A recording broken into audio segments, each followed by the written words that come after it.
Je vous en prie, vous installer. Donc nous allons maintenant avoir deux tables rondes sur des thèmes très spécifiques, qui sont toujours, bien sûr, à l'intérieur de ce grand sujet de l'accessibilité à la culture et de ce qui peut freiner cette accessibilité. Donc on va avoir un premier thème qui va porter plutôt sur les musées et la capacité des musées à proposer leur offre, si je puis dire, à tout le monde, ce qui n'est pas le cas aujourd'hui. Alors il y a bien sûr des raisons géographiques, mais il n'y a pas que ça.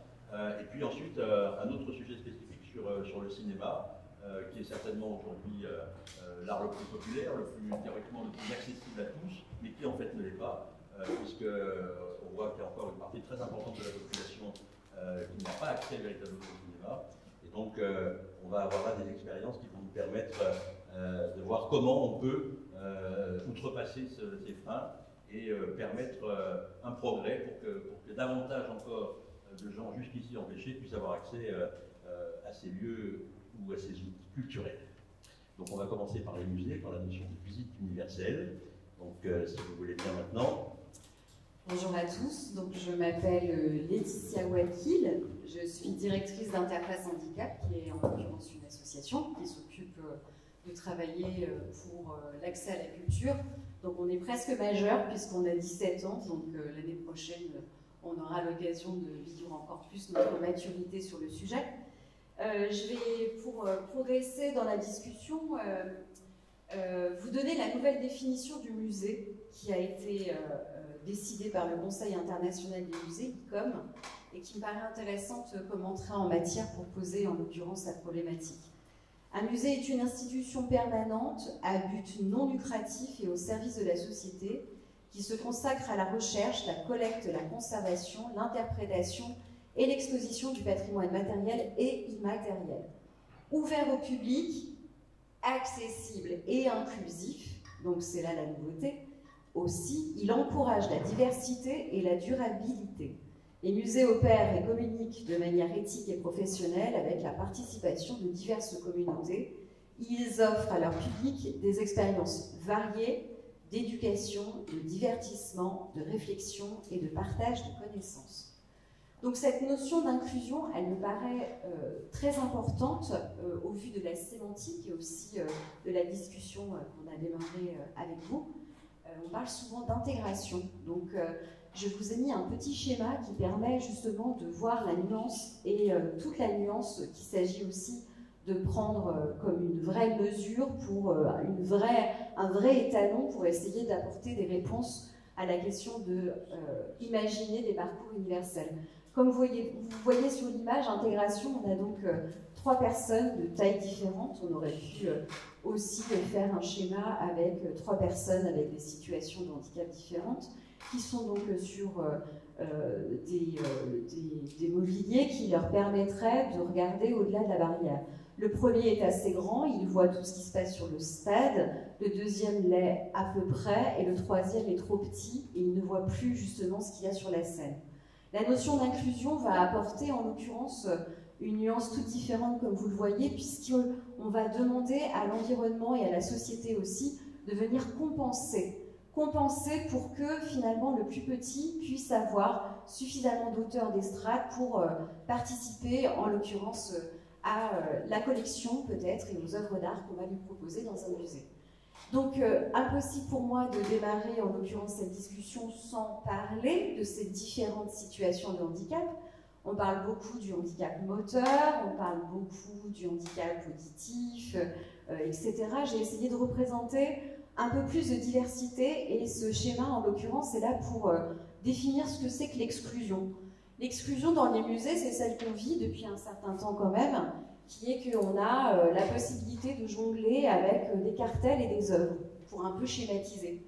Alors les cartels sont derrière les vitrines, ils sont écrits un peu trop petits, ils sont aussi, voilà, tout ce qui va être comme question d'empêchement. Donc en dehors de ce cercle, vous voyez en l'occurrence qu'on a les personnes porteuses de troubles 10, les dyslexiques, les dyspraxiques, etc. On a aussi la question du syndrome d'Asperger, par exemple, souvent oublié dans les institutions culturelles. Pourtant, aujourd'hui, on travaille, nous, à Interface Handicap, avec des Coréens sur un nouvel outil qui est un iPad tactile et qui va permettre, on espère, en tous les cas, d'avoir une appréhension des formes de ces œuvres d'art. On a le pictogramme de la langue des signes, pour essayer de bien comprendre aussi que si on est sourd profond, ça ne veut pas dire qu'on puisse lire, et qu'il faut en l'occurrence prendre en considération cette langue à part entière. Et puis vous avez voilà, les troubles à spectre autistique, les femmes enceintes, les personnes en situation de surpoids, vous avez aussi les familles avec leurs poussettes, etc. Donc la loi du 11 février 2005... Des vieilles personnes. Comment ? Des vieilles personnes aussi. Tout à fait, personnes âgées, et puis aussi handicap psychique. Alors c'est vrai qu'on pourrait, ne serait-ce que sur cette introduction, passer encore plus de temps. Mais c'est pour, en tous les cas, éveiller la prise de conscience aujourd'hui sur qui sont ces publics, et en l'occurrence, dans quel sens on doit travailler pour imaginer ces parcours universels. Peut-être qu'on peut passer à la diapo suivante. En l'occurrence, on les voit, c'est une nouvelle personne qui débarque aussi dans les musées. Donc j'ai à peine évoqué la loi du 11 février 2005, loi dite du handicap, aussi pour vous rappeler que forcément en France, ça va changer beaucoup de choses. Cette institution va faire que les établissements, donc les ERP, établissements recevant du public, vont être quasiment contraints par la loi de s'interroger à l'accueil de ces publics. On est d'accord, il y a 30 ans, on a déjà en Italie, en Espagne, nombre d'actions, on a des musées tactiles, on a beaucoup d'investissements sur le pour tous. Et nous, en l'occurrence, on a eu besoin, et tant mieux, hein, parce que cette loi a fait pas mal bouger les choses pour comprendre que les publics qui viennent dans les musées, c'est effectivement ceux qui sont éloignés du champ social et puis d'autres formes de handicap. Hein. Le handicap n'est pas que physique, sensoriel, et puis comme on l'a vu, avec une grande panoplie de profils très variés. C'est aussi la prise de conscience qu'il va falloir s'interroger sur comment on va pouvoir répondre à des besoins différents dans des parcours muséographiques. L'expérience à vivre adaptée aux besoins de chacun. Alors bien sûr, j'aurais pu tenir, je pense, une semaine sur le sujet. Donc je me suis dit comment interpeller, comment vous impacter, c'est peut-être en mettant un pêle-mêle de mots, donc qui vont des sujets comme l'écoute solidienne, par exemple. On a travaillé avec la Philharmonie de Paris sur un dispositif au moment où on avait fait l'exposition sur Beethoven, bien sûr, qui est devenu sourd, qui permettait à des personnes malentendantes de pouvoir s'approcher du dispositif et puis de ressentir, grâce à la vibration des os, la symphonie qui était proposée à l'intérieur. Voilà typiquement une façon d'imaginer autrement la question de l'accessibilité universelle. Et puis, on a l'innovation, le surtitrage, le son directionnel, l'adaptation des contenus, puisque on a pensé dans cette industrie du musée beaucoup d'objets d'art, beaucoup d'objets d'art qu'on voit. Et puis je vous le rappelle, on est quand même sacrément imbibé depuis notre plus tendre enfance. Vous vous souvenez peut-être, mais moi, ma maman me disait « tu touches avec les yeux ». Et puis dans les musées, on nous a dit « il est interdit de toucher ». Donc voilà, une vraie révolution qui est en train de se faire, puisqu'on voit apparaître des stations sensorielles, on voit aussi des artistes qui réfléchissent à mettre, en l'occurrence, les visiteurs en position active, de pouvoir aussi découvrir par le tactile les œuvres d'art qu'on trouve dans les collections. Et puis on a aussi des mots-clés comme l'audiodescription pour raconter ce qu'on ne voit pas et permettre aux personnes en situation de handicap visuel d'accéder en l'occurrence à ces œuvres. La question du FALC, par exemple, aussi, facile à lire et à comprendre pour les personnes en situation de handicap mental, puisque viennent au musée aussi des gens érudits, on peut se dire, et donc ça c'est en train de changer. On pense aussi aux personnes qui sont éloignées de la culture et peut-être éloignées aussi de ces musées. Braille, gros caractères, boucle magnétique, scénario de visite, toucher, aider à comprendre, fiche de salle, pictogramme, mallette pédagogique multisensorielle, itinérante, qu'on pourrait dire aussi au-delà des musées, comment on peut effectivement tisser le lien pour faire venir toutes ces personnes dans les musées. La question aussi de savoir comment finalement tous ces établissements culturels réfléchissent au sujet, je pense qu'on en a un bon exemple qui va s'ouvrir à l'automne prochain au Musée national de la Marine, où on va avoir un espace qui est inspirée de la méthode Snoezelen, qui est en fait une méthode qui date des années 70 et qui est en fait une contraction de sentir et d'être au calme. Un espace dévolu, en l'occurrence pour les personnes en situation de handicap mental, voire psychique, qui pourrait être finalement en crainte dans des univers assez bruyants où il peut y avoir de la foule. Et voilà, je pense que c'est aussi une bonne illustration de quel tournant prend le sujet de l'imagination de parcours adapté donc à chacun et aussi pour tous. Et la notion de spécifique, elle me paraît importante à mentionner puisque universel, c'est qui s'adresse à tous, mais forcément quand on parle des publics sourds profonds qui pratiquent la langue des signes et un tas d'autres publics, il s'agit aussi de s'interroger sur des solutions qui sont sur mesure et puis en l'occurrence inclusives plus que intégratives, si je peux apporter cette nuance. Et voilà, la nuance était très claire et pour le financier que j'étais, j'ai vu que le passage de l'une à l'autre se faisait sans investissement. Complètement. Les trois mêmes cubes. Tout à fait. Et c'est exactement pour ça que je choisis cette image. Merci de l'avoir relevé. Alors, sur la question de l'accompagnement des professionnels, donc ça fait plus de 20 ans qu'on accompagne des lourds chantiers. Vous rappelez que c'est absolument fondamental de travailler pour les personnes en situation de handicap, soit, mais avec les personnes en situation de handicap, ça me paraît primordial.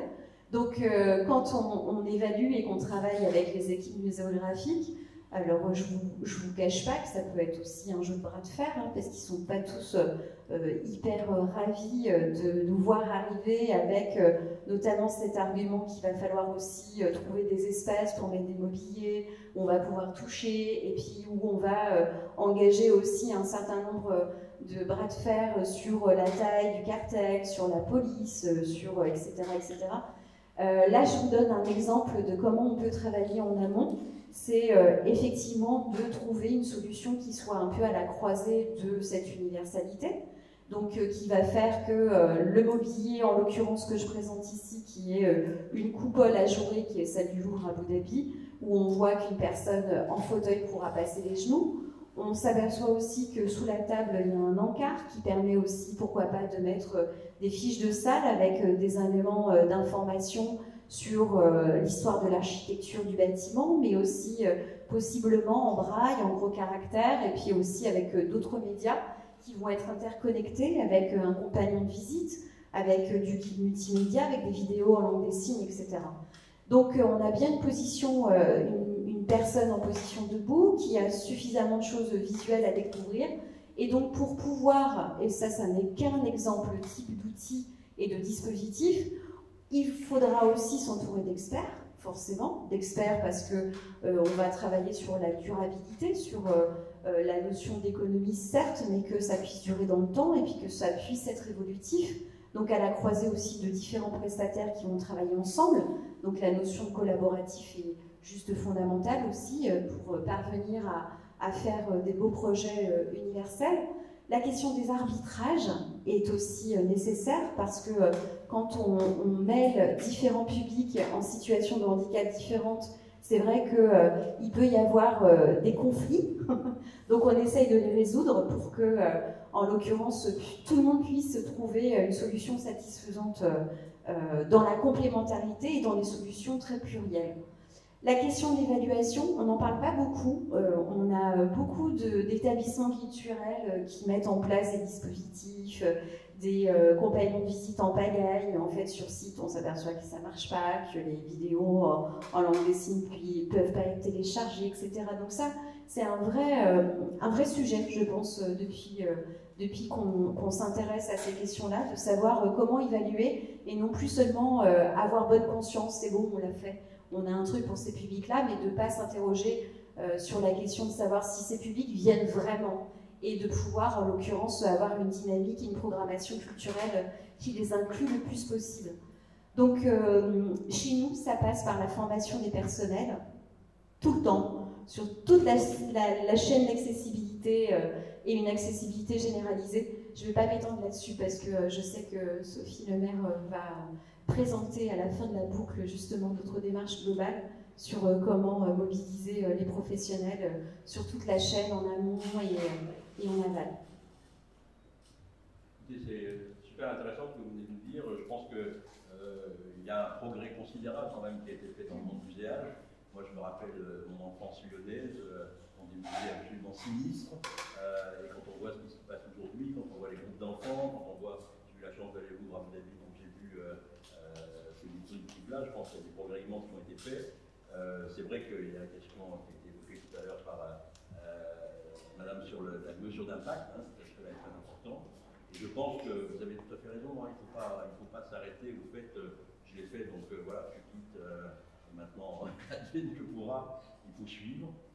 Et la question de la pédagogie, de la formation, de l'engagement de toutes les personnes concernées me paraît absolument fondamentale sur ce sujet comme sur beaucoup d'autres autour du thème qui nous réunit aujourd'hui. Mais en tout cas, je pense que grâce à des associations comme la vôtre, le travail qui est fait, je pense que des progrès sont incontestablement accomplis et vont dans la bonne direction et continueront à aller dans la bonne direction. Et je précise que j'ai choisi bien plus tardivement cette nuit l'image du Louvre à Abu Dhabi, mais que ça n'est pas que les musées qui ont les financements possibles pour réaliser des outils, et qu'il est bien d'autres possibilités aussi. Là, je suis en train de montrer par exemple la Nasrolab, qui est le dernier projet sur lequel on travaille, donc où j'ai pu réunir une équipe qui permet de travailler justement sur des objets comme vous le voyez, qui sont le plus tout public, qui sont en couleur, qui sont en relief, qui sont tactiles, avec un médaillon qui va permettre d'avoir un focus et une entrée en matière avec du son derrière et de la langue des signes. Voilà, donc ça c'est aussi pour les petits musées et aussi pas que pour les grands. Voilà, c'est quand vous m'avez dit que vous étiez allé au Louvre à Abu Dhabi, de me souvenir qu'il n'y a pas que le Louvre à Abu Dhabi, fort heureusement, et plein d'autres petits musées voilà, qui ont des démarches vraiment exemplaires sur le sujet. Ça reste néanmoins une très belle visite, enfin, après le musée Moulin, mais... J'espère, c'est notre... voilà, c'est là où on a pu vraiment travailler l'accessibilité généralisée. Il ne faut pas se cacher parce qu'on avait aussi les moyens et qu'on a eu carte blanche sur ce musée. À vous? Oui.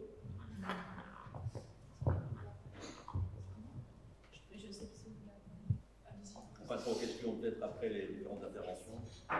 Bonjour. Bonjour, je m'appelle Aurélie Albaja, je suis responsable du service du public et de l'accueil au musée des Augustins. C'est le musée des Beaux-Arts de la ville de Toulouse. Donc, nos collections, ce sont des sculptures et des peintures qui vont du Moyen Âge jusqu'au début du XXe siècle. Et ces collections sont présentées dans un bâtiment qui est un cloître du XIVe siècle, avec un joli jardin et des bâtiments du XIXe qui l'entourent. Le musée des Augustins est fermé depuis 2019 puisqu'on fait des travaux d'accessibilité justement, des travaux qui ont pris différentes formes puisque plus de 5 chantiers se sont déjà succédés, on en attend d'autres, les plus importants. Donc on a pu mener des travaux sur les verrières, sur l'accessibilité interne, donc là on parle bien de l'accessibilité, on en parlait pour les personnes à mobilité réduite. Et de notre côté, puisque je suis responsable du service des publics, et bien l'accessibilité, en effet, c'est une approche beaucoup plus globale. À notre sens, il s'agit vraiment de traiter l'ensemble des personnes, l'ensemble des besoins que peuvent avoir nos visiteurs. Et à partir de la fermeture de ce musée, au niveau de l'équipe du public, on a eu envie de capitaliser, de bénéficier d'une expérience qu'on a eue au sein de l'équipe de diverses manières, puisque nous avons une programmation culturelle, on a une offre de visite, mais dans l'équipe j'ai également la chance d'être entourée de chargés de projet qui, depuis plusieurs années, répondent à des sollicitations justement d'associations, d'hôpitaux, de prisons qui ont ce besoin, la prison de Cèze qui est pas très loin de la ville de Toulouse, qui sont venus jusqu'à nous avec justement cette envie de découvrir le musée des Augustins, mais aussi cette envie et cette intuition que l'art peut apporter quelque chose aussi à leurs bénéficiaires ou à leurs projets tout simplement. Donc c'était important au sein de l'équipe des publics du musée d'avoir ces points d'entrée Et donc, il y a eu divers projets qui ont été menés à cette occasion d'accueil, de co-construction. Et toute cette expérience a pu vraiment bénéficier à l'ensemble de l'équipe. Et ça a été important de notre côté de convaincre la direction de s'engager pour que cette expérience et ces outils qu'on a pu adapter, qui sont souvent des projets sur le long terme, on va développer, vous avez montré un outil adapté, on va construire un projet qui se déploie en une venue par exemple des médiateurs sur site, et puis ensuite les personnes, comme vous l'avez raconté pour le musée du costume et de la scène, viennent ensuite bénéficier d'une visite spécifique, adaptée ou pas d'ailleurs, une visite en tout cas qui réponde à leurs besoins. De notre côté, on avait envie de capitaliser autre chose. À l'occasion des expositions temporaires, déjà, on avait pu convaincre, entre guillemets, je dis convaincre parce que ceux qui travaillent dans les musées et qui connaissent le milieu culturel savent aussi qu'il y a des petites batailles internes à mener au niveau du service des publics, au niveau des équipes de médiation. Évidemment, on est au cœur du terrain, on a les besoins et une écoute la plus directe. En tout cas, on essaye d'être à l'écoute de nos visiteurs et de leurs besoins.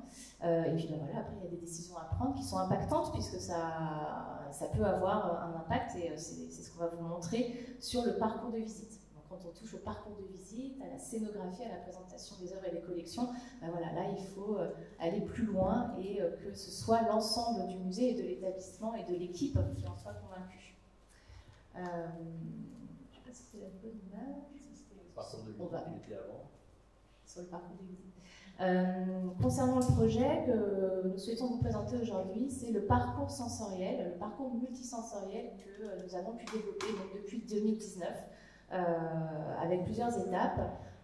Ce parcours sensoriel se déploie, comme vous le voyez, en différentes stations, donc des mobiliers qui ont été présentés directement dans les collections face aux œuvres. Et très rapidement, ce mobilier et ces outils se sont voulus comme étant tout à fait complémentaires de ce qu'on connaît, les cartels, les affiches de salle, les affiches pédagogiques qu'on peut retrouver dans le parcours permanent ou les petits guides. C'est vraiment dans cet esprit de pouvoir répondre aussi à tous les besoins, aux besoins de tous les visiteurs. Cette expérience de l'équipe du public et des différents projets, mais aussi les enjeux, vous l'avez dit, de la loi d'accessibilité et en tant qu'établissement recevant du public aussi de pouvoir répondre à tous les besoins. Donc a été déployé ce parcours multisensoriel. Multisensoriel parce qu'il mobilise vraiment les sens, et c'est là qu'on construit et qu'on souhaite proposer à nos visiteurs une véritable expérience de visite. On a eu l'occasion de le présenter au public. Peut-être que tu veux en parler. En 2021, puisque le musée a réouvert pour une exposition temporaire, une exposition consacrée au peintre Théodule Rigaud. Et donc, la première phase de ce parcours, qui est un parcours dans les collections permanentes, qui a été phasé à partir de 2019 jusqu'à la grande réouverture avec une nouvelle entrée. Donc ça, c'est la prochaine étape. Donc on a pu expérimenter et justement avoir un retour d'expérience, avoir des groupes de testeurs qui ont pu nous faire des retours, et on est déjà en train d'apporter des améliorations pour entrer dans la phase suivante. Bonjour, donc je suis Laure Mourant, je suis le référent handicap de la direction des musées et des monuments de la mairie de Toulouse. Alors évidemment, j'ai travaillé avec Aurélie au musée des Augustins, mais je travaille également donc, dans les 15 établissements qui sont gérés par la direction. La première chose à noter, c'est qu'il y a un poste en fait, de référent handicap dans cette direction, donc il y a une véritable volonté de notre administration de travailler l'accessibilité culturelle. Et ce poste permet aussi de capitaliser. C'est-à-dire que lorsque l'on développe un projet sur un site, on rencontre tous des écueils, évidemment, et l'idée est de faire en sorte que on soit toujours plus près des besoins des usagers, qu'on évite au maximum les écueils, et finalement nos expériences successives nous permettent d'avoir, déjà de travailler plus vite, de travailler mieux, de mieux répondre aux besoins de nos usagers, voilà, et donc de gagner en qualité progressivement. L'idée n'est pas de créer des dispositifs qui soient semblables dans tous les sites. Chaque établissement doit vraiment garder son identité propre, mais en tout cas l'idée est aussi d'offrir une offre qui soit relativement homogène pour que les usagers sachent que d'un site à l'autre, ils vont retrouver des dispositifs adaptés à leurs besoins spécifiques. Sur le parcours multisensoriel du musée des Augustins, comment avons-nous travaillé? Nous avons d'abord travaillé en équipe, et ça c'est assez intéressant, c'était plutôt nouveau dans notre façon de travailler.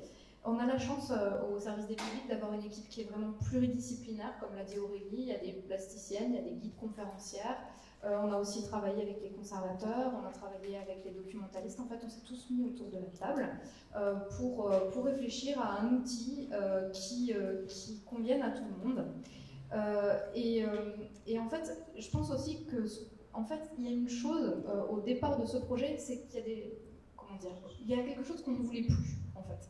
On ne voulait plus que la personne avec un handicap visuel ait son outil ou alors sa visite guidée le vendredi à 17h. Voilà. Elle ne peut pas venir, mais c'est pas grave, tant pis pour elle. On ne voulait plus que la personne sourde ait 3 tableaux voilà, avec une vidéo en langue des signes. Ce n'est plus ce qu'on voulait. En fait, on voulait aller vraiment vers l'universel, c'est-à-dire quelque chose qui soit présent en permanence dans le parcours permanent et finalement utilisable par tous nos publics et par des groupes de personnes composés de personnes avec des besoins différents. Donc comment avons-nous travaillé? On s'est donc tous mis autour de la table. On a travaillé également avec une assistance à maîtrise d'ouvrage, une personne qui est formatrice et spécialiste en fait de l'accessibilité culturelle. Et les personnes qu'on a mis autour de la table aussi, ce sont nos usagers. Ce que vous avez montré tout à l'heure, le mobilier avec les dimensions, etc. À la mairie de Toulouse, nous avons un cahier de prescription qui touche à tous les domaines de l'activité de la ville de Toulouse. Ça peut être l'accueil, ça peut être les déplacements horizontaux, verticaux, etc., les portes. Donc nous avons un cahier de prescription qui a été co-construit avec nos usagers dans le cadre de groupes de travail qui ont lieu chaque mois. Donc chaque mois, on va à la rencontre de nos usagers et on pose un sujet sur la table, un projet, et c'est débattu, c'est testé, c'est argumenté avec eux. Donc on s'est aussi appuyé sur ce cahier de prescription pour développer ces outils. Et en permanence, en fait, on a travaillé avec des associations. Par exemple, concernant le handicap visuel, on n'a pas voulu travailler avec une seule association. Il y a un tissu associatif très important à Toulouse. Nous avons travaillé avec l'UNADEV, mais nous avons aussi travaillé avec les auxiliaires des aveugles, Valentin Louis, avec l'IJA également. Donc on a voulu vraiment mettre tout le monde autour de la table. En tout cas, toutes les personnes qui étaient motivées pour travailler là-dessus, quelle que soit leur appétence pour la culture d'ailleurs, parce qu'en fait, il y a des gens qui ont une appétence maximum pour la culture, donc qui vont vouloir toujours plus d'informations, et d'autres qui ont une appétence un peu moindre et qui vont nous dire, mais finalement, des informations de base, ça nous suffit. Donc c'est ce qu'on disait tout à l'heure, il faut aussi être capable de faire des choix, de trancher, de mettre le curseur à un endroit particulier, et ça a été un peu la difficulté qu'on a rencontrée, mais ça s'est toujours construit avec les usagers.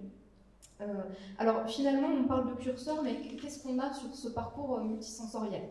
Alors quand on le regarde, on se rend compte d'une chose, c'est que toutes les étapes que l'on propose, alors ça c'est une première phase de développement, nous avons 12 stations dans l'église du musée des Augustins, et chacune des stations propose une expérience à chaque fois renouvelée. Donc par exemple, nous avons ici en bas à droite une photo qui représente la station qui met en valeur une œuvre de Nicolas Bachelier. Nicolas Bachelier est un artiste sculpteur de la Renaissance et dans le musée sont présentés 4 bas-reliefs de Nicolas Bachelier. Et nous avons voulu mettre en avant donc, la technique particulière de cet artiste qui, sur ces reliefs, va travailler du méplat, qui est une sculpture en très fin relief, du bas-relief et du haut-relief. Et c'est ce que nous voulions faire comprendre à nos usagers, ces sculptures étant particulièrement foisonnantes et complexes.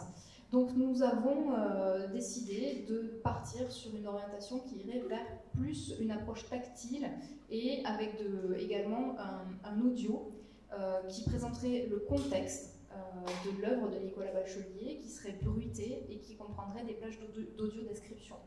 À côté, plus haut, vous avez une station qui traite des techniques de la peinture. Vous avez 2 stations sur cette thématique, notamment une où on vous explique comment on prépare les couleurs. Là, on a une approche qui est différente, puisqu'il y a des choses à voir, il y a aussi des choses à écouter, il y a un texte en français simplifié. Ensuite, vous avez alors une station ici qui traite d'une œuvre qui s'appelle La Chasse, qui est une peinture du XVe siècle italienne. Et cette œuvre, elle est exposée dans une chapelle qui est séparée de la nef par une petite marche. Donc cette œuvre, qui représente des détails qui sont infiniment petits, est totalement inaccessible et éloignée pour les personnes en fauteuil roulant. Donc nous avons décidé de mettre un écran qui permettrait de zoomer sur la chasse, et à côté de cela, nous avons souhaité avoir une approche immersive sur ce tableau-là, puisqu'en fait c'est un tableau très bavard, presque très brillant, si je peux dire, quand on le regarde bien, puisqu'il présente 3 scènes de chasse différentes dans une forêt. Il y a également un pont, une ville à l'arrière-plan, et donc nous avons souhaité immerger le visiteur par le son dans cette œuvre d'art. Je crois qu'on peut en écouter quelques instants.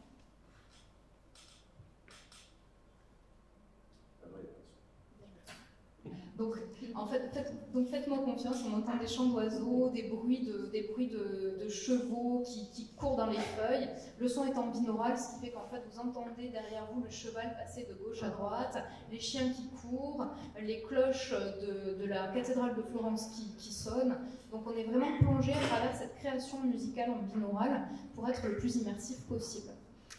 Donc à chaque fois, ce qu'on a souhaité, c'est vraiment avoir quelque chose qui soit quelque part répétitif, puisque pour par exemple un usager PMR, une personne en fauteuil va pouvoir glisser les jambes sous le mobilier, une personne avec un handicap visuel va trouver le casque toujours au même endroit, la petite manette en fait pour lancer le son va être toujours au même endroit avec les mêmes inscriptions en braille. Il va toujours y avoir du texte braille quand il va y avoir quelque chose à toucher. Donc les mêmes principes se retrouvent systématiquement sur chacune des stations, mais en même temps, eh bien, l'approche est différente pour apporter une expérience de visite toujours renouvelée.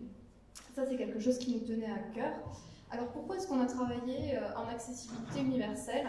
Parce qu'en fait, il nous a semblé que cette accessibilité, c'était vraiment un prérequis à l'inclusion. Ce qu'on voulait vraiment, c'était arrêter de segmenter nos publics et permettre aux visiteurs, quels qu'ils soient, comme vous disiez, venez comme vous êtes. Vous pouvez être une famille avec, pourquoi pas un papa avec un handicap visuel, ou une famille avec un enfant qui a un handicap mental. Venez et vous aurez la même expérience de visite ensemble, parce que c'est vraiment ce qu'on souhaitait, que les groupes ne soient pas séparés par leurs besoins spécifiques. Ce que je peux dire aussi donc sur l'avenir de ce parcours, puisque là nous avons achevé la première tranche avec ces 12 stations qui sont dans l'église, c'est que nous allons le continuer, et donc pour cela cet été nous avons développé une étude de public qui va porter à la fois sur l'usage et en même temps qui sera aussi une étude de réception de ces parcours, de ces stations, pour nous permettre en fait de finalement arrêter ou reprendre les principes qu'on a développés sur la première phase pour répondre encore mieux aux besoins de l'ensemble de nos visiteurs, puisque c'est vrai que jusque-là on a beaucoup travaillé avec des visiteurs en situation de handicap et finalement on va dire assez peu avec des visiteurs ordinaires. Donc, finalement, vont-ils aussi y trouver leur bonheur, on l'espère. Et ce que je voulais ajouter aussi, c'est que ces stations-là, vous n'avez pas pu le voir, elles vont être augmentées de vidéos en langue des signes. Et pour travailler donc la langue des signes, nous avons travaillé 2 choses. D'abord, nous avons fait une étude de public sur la communauté sourde de la ville du territoire. Et on en a trouvé, parce qu'en fait, Toulouse est la capitale des sourds. Et donc, il nous semblait important en fait, de savoir ce qui les intéressait, sous quel format on allait présenter nos vidéos aussi. Et ces vidéos, elles ont été travaillées par une entreprise qui est dirigée par des personnes sourdes. Parce qu'en fait, l'idée n'est pas, encore une fois, d'aller dire quel est votre besoin spécifique à vous. Donc, l'idée est vraiment de travailler avec les personnes en situation de handicap, en tout cas les experts de leur usage. Et je voulais rajouter aussi que ce travail sur ces vidéos a été l'occasion aussi d'enrichir la langue des signes, puisque nous avons travaillé avec une restauratrice, Julie, qui travaillait au Centre de recherche et de restauration des musées de France, qui est sourde-signante, et qui, elle, dans son travail quotidien, souhaite apporter une accessibilité culturelle aussi pour ouvrir les sourds au milieu de la culture, et en particulier au musée et à la conservation-restauration, et elle crée du vocabulaire régulièrement, et elle nous a aidés en fait, à créer ces nouveaux signes. Donc il y a vraiment eu ce partenariat avec cette entreprise de traduction LSF qui sont donc des personnes sourdes, et Julie, pour vraiment rendre accessible de nouveaux termes et de nouvelles idées en fait, aux personnes sourdes. Bravo, super intéressant. C'est fascinant. Alors, de notre côté, donc je suis Sophie Lemaire, je suis responsable du pôle culturel de la Matmut. On a une démarche, évidemment, je pense que vous l'avez comprise, qui est liée à l'accessibilité dans un mode inclusion, d'être ensemble face à l'art. Et je voulais faire un petit zoom sur une de nos actions. Stéphanie Boutin en a parlé tout à l'heure, qui est le centre d'art contemporain de la Matmut que l'on gère à Saint-Pierre-de-Varengeville, proche de Rouen. Et dans ce centre d'art, comme on le soutient dans des très très belles actions qu'on vient d'entendre, on a forcément cette approche de A à Z où on se pose la question à chaque étape comment différents types de publics vont pouvoir accéder ensemble en partageant l'art au même moment, mais avec forcément parfois des choses différentes, des accès différents puisqu'il y a des spécificités. Alors, on n'est pas du tout allé aussi loin que ce que nos amis à Toulouse ont mis en place. On n'est pas du tout, pas encore, mais on a été très bien conseillés par ma collègue de droite. On a aussi une échelle qui est complètement différente. On parlait d'Abu Dhabi, alors là, nous, on ne joue pas du tout dans la même cour. On est un tout petit centre d'art gratuit. Ça aussi, première forme d'accessibilité, la gratuité. Le choix des expositions qu'on y fait, on en fait 3, 4 par an, parfois une expo en extérieur en plus. Chacune de ces expos se veut choisie, parler de qualité, mais aussi en termes d'entrée en matière, de porte d'entrée. Quel est le premier accès qu'on va avoir quand on voit d'abord l'affiche en termes de publicité, et puis après, en allant plus loin, en arrivant sur site, est-ce que je me sens accueillie, est-ce que c'est naturel, est-ce que je me sens bien dans ce centre d'art? Donc là, c'est vraiment des questions qu'on recherche auxquelles on recherche une réponse au quotidien. Donc le choix des artistes, il est déjà dans notre tête, c'est quoi l'accessibilité? Et évidemment, on est dans un centre d'art qui cherche à sensibiliser et faire en sorte que chacun puisse accéder à des émotions artistiques. Et donc, on va mener le visiteur petit à petit à en savoir plus, à comprendre, à être curieux, à aimer ou ne pas aimer. Et c'est tout à fait respectable. Là, j'ai mis un petit schéma, en fait, où finalement, on se pose la question de A à Z. J'ai parlé de avant dans la production. Alors, on est petit, mais l'avantage, c'est qu'on est une petite équipe. Et donc, on est tous d'accord de faire de l'accessibilité. Là, il n'y a pas de débat interne, tout va bien. Mais voilà, on peut avoir aussi des avantages à être tout petit. Et donc, on a cette démarche de se dire quelle est la communication, comment on va faire pour que la communication elle soit la plus adaptée à tous et donne envie. On parle depuis tout à l'heure pas mal de handicap. Au début, on a parlé de très jeunes publics, on a parlé aussi du public incarcéré.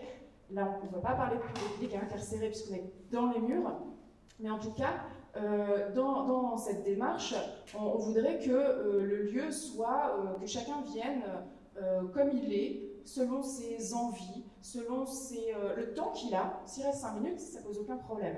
C'est gratuit, de toute façon. On rentre, on sort, pas de problème. Il n'aime pas, et on sort. Il y a la question de handicap. Bien sûr, il faut pouvoir monter jusqu'au perron. On a un escalier en façade. Il faut pouvoir lire les éléments qui sont présentés. Il faut pouvoir les comprendre. Mais aussi, on peut très bien papillonner, aller voir une œuvre, se dire tiens, celle-là, elle m'intéresse, je veux en savoir un tout petit peu.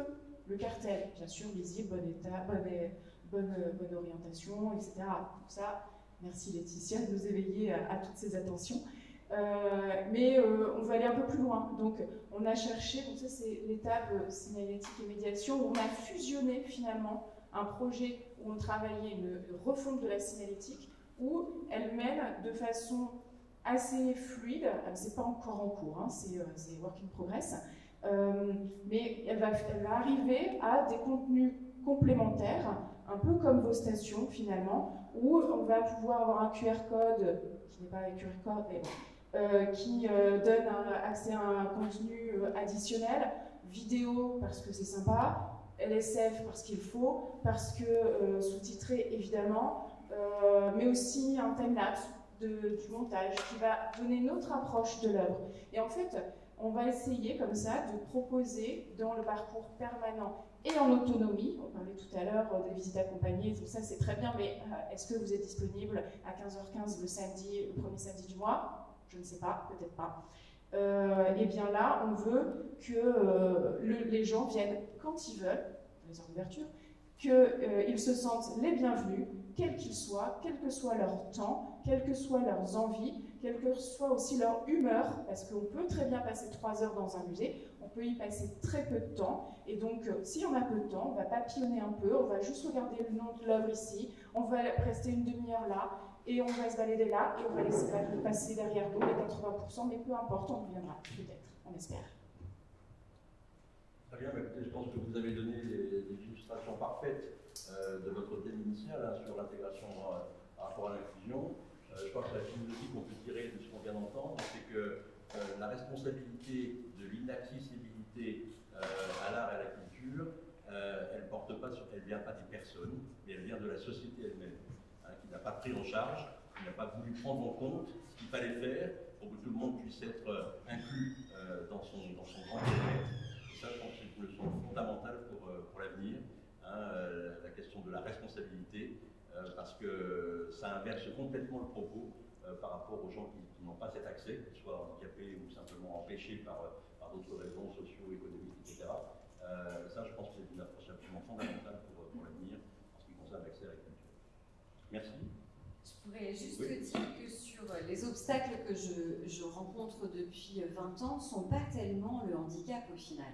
C'est souvent la méconnaissance qui est liée au handicap. Et que ça, c'est vraiment important de souligner. Par exemple, vous parliez d'une station sensorielle autour des couleurs, j'ai entendu pendant très longtemps, mais nous, on n'aborde pas les couleurs avec les personnes aveugles de naissance, etc. En fait, on s'aperçoit qu'au contraire, la culture est là pour éveiller les consciences et éveiller des curiosités, et que quand on a justement cette envie de partage, on trouve nécessairement des terrains de partage. Absolument. Tout à fait. Enfin, je me permets de rajouter que nous, on essaye le plus possible de lutter contre cette posture du sachant, et qui va proposer quelque chose d'adapté, un outil qu'on a imaginé adapté, et on fait très attention, et ça alors il est très attentif aussi, en effet de consulter, de travailler, de co-construire avec la société civile, les associations, les usagers, mais d'en avoir une multiplicité aussi de croiser les regards et les expériences. Et on a parlé donc de ce parcours multisensoriel qui a une entrée justement par le biais du handicap, mais à tout moment, et c'était aussi la richesse de travailler en équipe avec la personne plasticienne chargée du jeune public, etc., on s'est toujours attaché aussi à ne pas oublier tout simplement les visiteurs qui ont les familles, le cœur des visiteurs du musée des Augustins, qu'on connaît mais qui va évoluer puisque là le musée a fermé. Et il va rouvrir bientôt, donc on est très heureuse d'avoir d'ailleurs l'appui de la nouvelle directrice qui est arrivée en octobre 2022 pour poursuivre ce projet et d'aller encore plus loin. Elle nous demande encore plus, donc ça c'est très bien. Voilà. Encore merci en tout cas pour l'accompagnement de la Fondation pour les Arts dans ce projet. Merci à vous.